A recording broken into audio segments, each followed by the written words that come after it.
Cerita diawali sebuah narasi yang memberitahu jika ratusan tahun yang lalu, Sekte Iblis membawa pasukannya memasuki dataran tengah, yang membuat peperangan antara Sekte King Yun dan Sekte Iblis tak terhindarkan.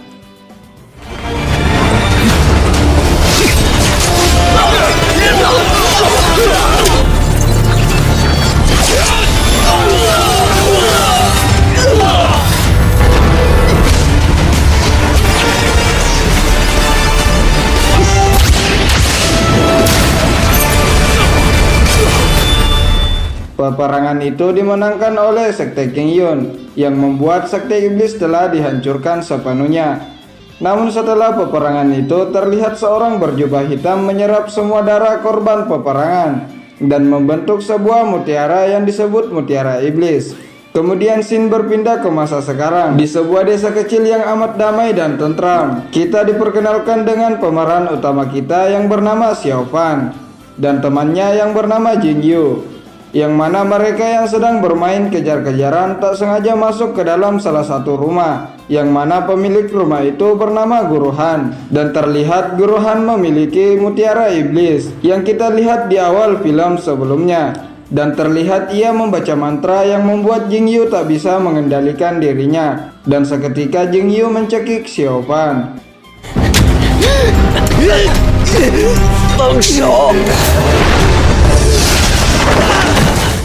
Setelah itu Guru Han keluar menemui mereka.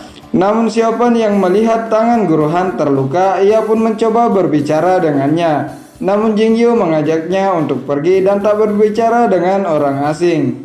Setelah di luar rumah Guru Han, terlihat Xiao Fan dan Jing Yu diawasi oleh seorang berjubah hitam. Sedangkan Guru Han yang terlihat berusaha menghancurkan Mutiara Iblis.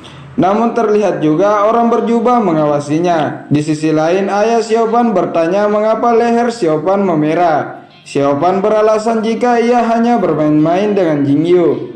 Malam harinya terlihat Xiao Fan tak sengaja melihat Jing Yu dibawa oleh seorang berjubah, dan ia pun mencoba mengejar orang itu. Namun tiba-tiba saja terlihat Jing Yu telah berada di depan rumah Guru Han, dan tak lama Xiao Fan pun datang ke tempat itu. Dan di sana Guru Han memberitahu jika Jing Yu telah diracuni dan harus segera dipulihkan. Namun saat Guru Han sedang memulihkan Jing Yu, terlihat orang berjubah berada di depan rumahnya dan berteriak meminta sesuatu kepadanya dan mengancam akan membunuh semua orang yang berada di desa jika Guru Han tak memberikan apa yang ia minta. Mendengar itu, Guru Han pun keluar menghampiri orang berjubah itu, dan pertarungan pun tak terhindarkan.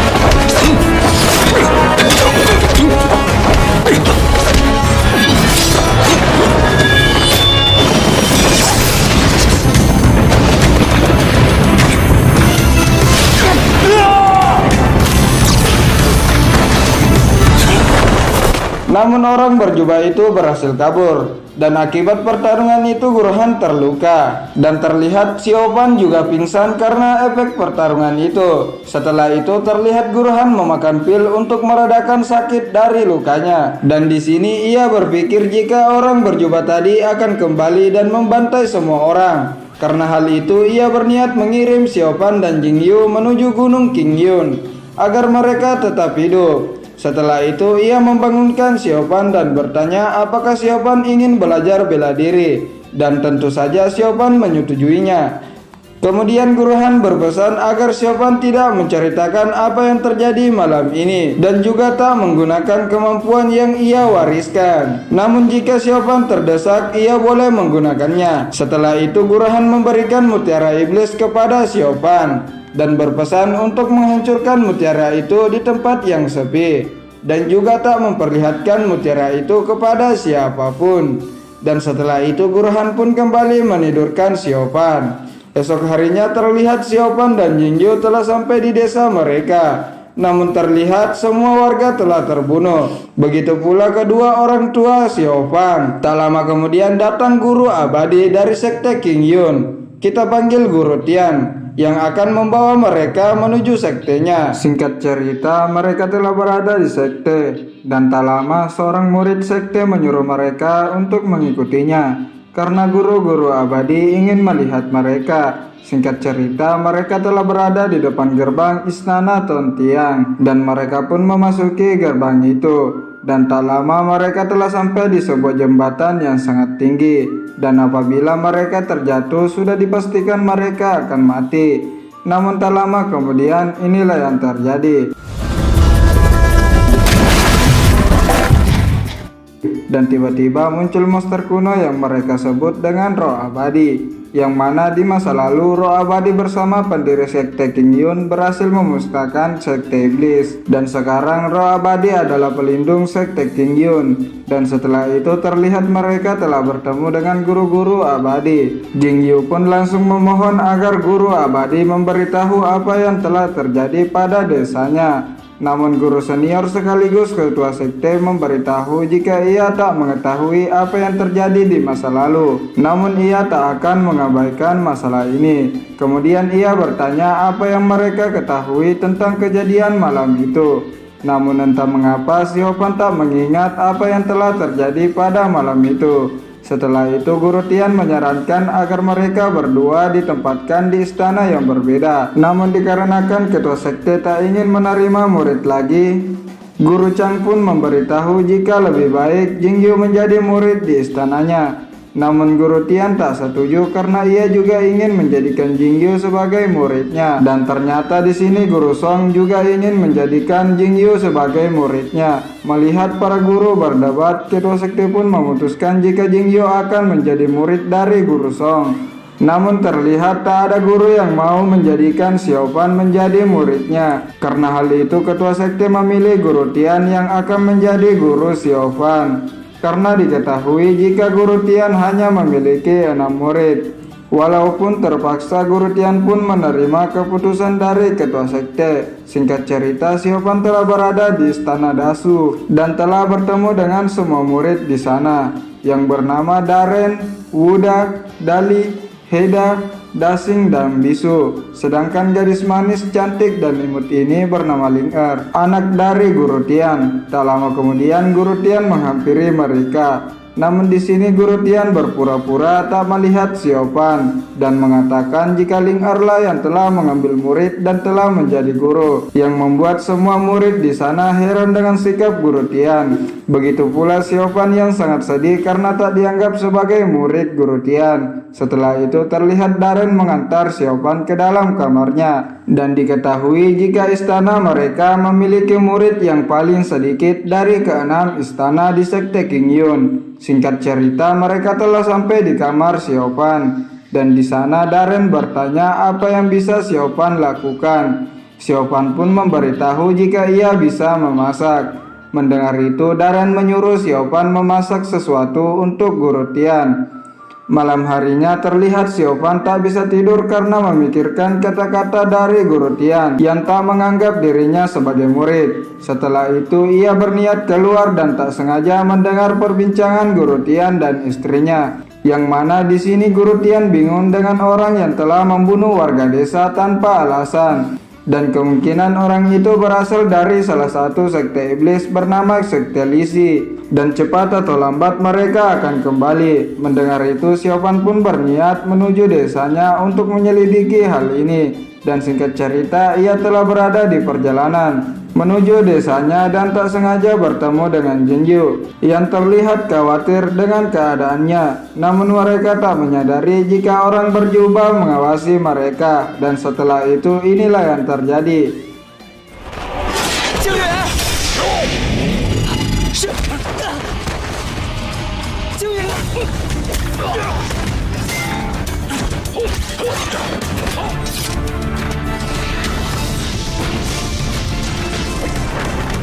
Namun untungnya Guru Tian dan ketua sekte berhasil menyelamatkan mereka, dan terlihat Guru Tian sangat marah karena Xiaofan berani meninggalkan istana tanpa izinnya. Setelah itu terlihat Jingyu terbangun dari pingsannya, dan di sana Guru Song memberitahu jika orang berjubah itu adalah mata-mata dari sekte iblis.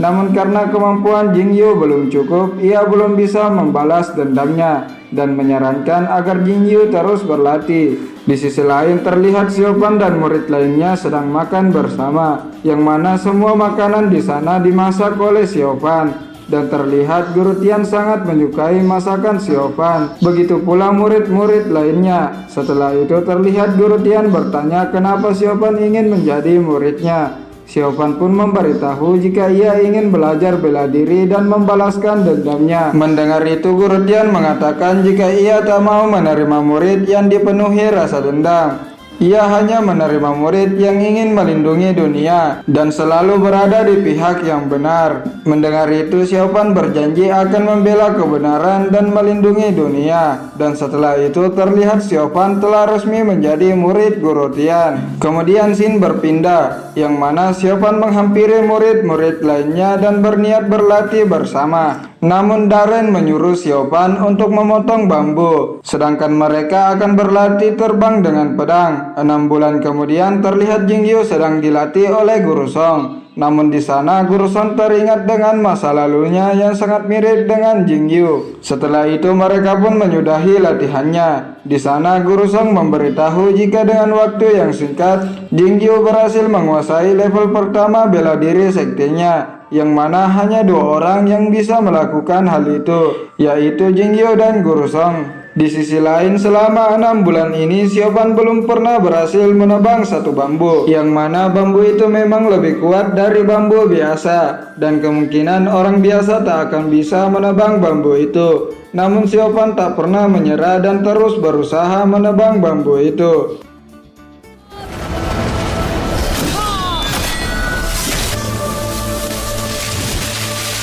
Ia pun berhasil menebang bambu itu dan tak lama Ling Er pun menghampirinya dan memberi selamat kepada Xiaofan. Kemudian scene berganti 5 tahun kemudian, yang mana Xiaofan dan Ling Er telah tumbuh dewasa dan sedang berlatih di bawah air terjun.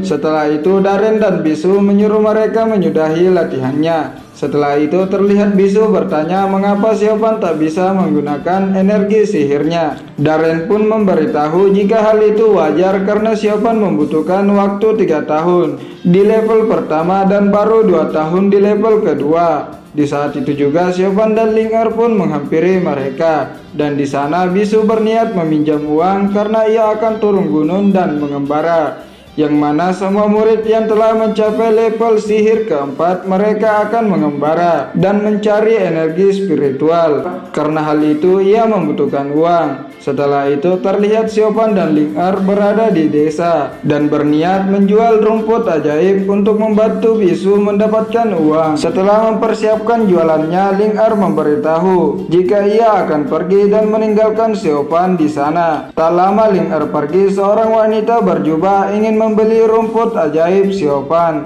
Namun di sini Xiaofan tak tahu berapa harga dari rumput ajaibnya, yang membuat wanita itu memberikan uang lalu pergi dari tempat itu. Namun tak lama wanita itu pergi, Xiaofan menyadari jika ia telah ditipu dan ia pun mencoba mengejar wanita itu.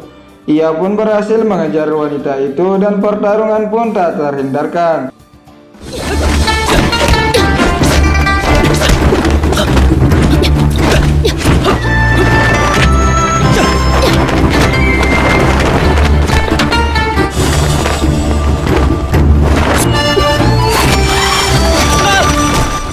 Namun Xiaofan berhasil dijebak dan wanita itu pun pergi dari tempat itu.